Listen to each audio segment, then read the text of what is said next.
think Free Radical is really important for the community because it's been one of the most transformative events for downtown, and the people that participate in it really have left their mark on Grand Rapids, and it's great to see everybody out.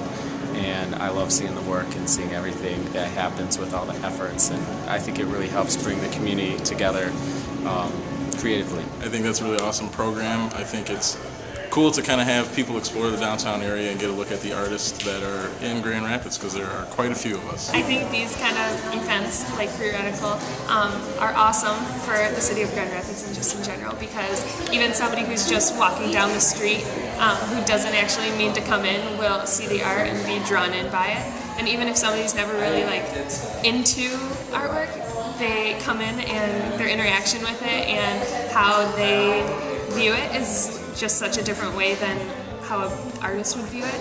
And I just think it's really interesting to reflect on the interactions that different people have with different kinds of art.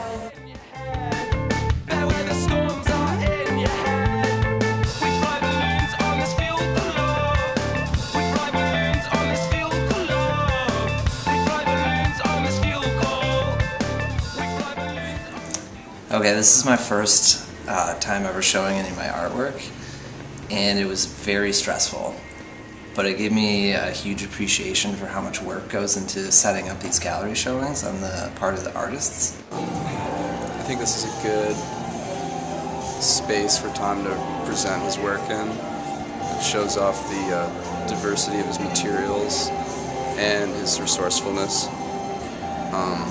He hasn't shown in a space like this in a long time, so it's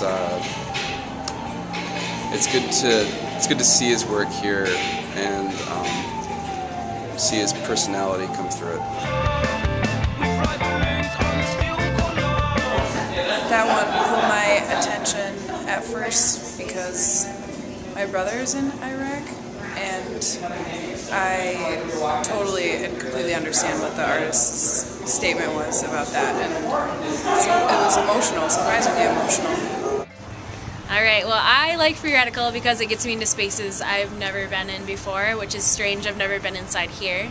And it was a really eclectic show, but one of the pieces that stood out to me was a really detailed piece. It was all of paper work made into buildings and images. It was just interesting, all the little details of the paperwork. He framed some images, and it was fun to see the ones that he made stand out and the ones that he kind of hid behind. So just really interesting.